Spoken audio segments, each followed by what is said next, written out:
Femme, connecte-toi. Shalom bien-aimés dans les seigneurs, devant vous Léa, les gens Tishimokondo.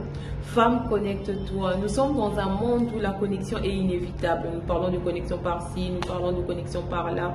Mais là, je viens de nous parler de la connexion avec Christ dans l'épreuve.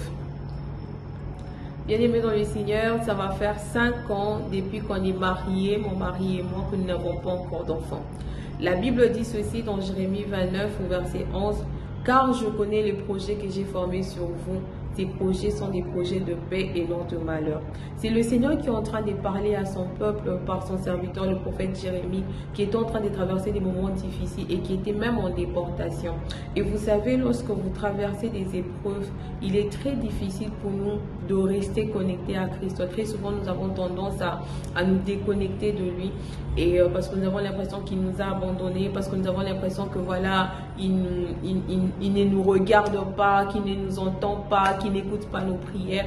Mais par notre connexion avec le Seigneur nous a permis, mon mari et moi, de comprendre ce qu'il attendait de nous. Et bien aimé dans le Seigneur, par la grâce de Dieu, est né un fardeau. J'aime appeler la prière de Anne un fardeau. Pourquoi? Parce que c'est Dieu qui me l'a déposé. Au-delà du fait que je n'ai pas encore d'enfant, mais par ma connexion avec le Seigneur a permis à ce que je ressente le fardeau que ça peut faire à quelqu'un de ne pas encore avoir d'enfant et de prier comme Anne pour Samuel.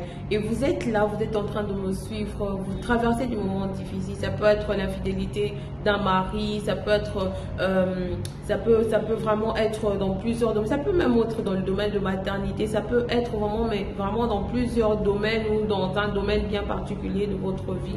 J'aimerais vous encourager à rester connecté à Christ dans cette épreuve, car bientôt, très bientôt, le Seigneur veut se glorifier. Ce que j'aime dans la parole de Dieu, il y a une histoire de l'aveugle-né où les disciples ont posé la question à Jésus, est-ce que celui qui avait péché ou c'était ses parents? Jésus a dit, ce n'est ni lui ni ses parents, mais c'était pour la gloire de Dieu.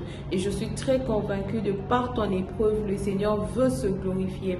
Ainsi, j'aimerais vraiment t'encourager à te connecter à Christ dans ton épreuve, car certainement, mais vraiment, le Seigneur veut te visiter, mais à cela, il veut t'enseigner des choses pour ton bien, pour ton épanouissement. Que Dieu te bénisse.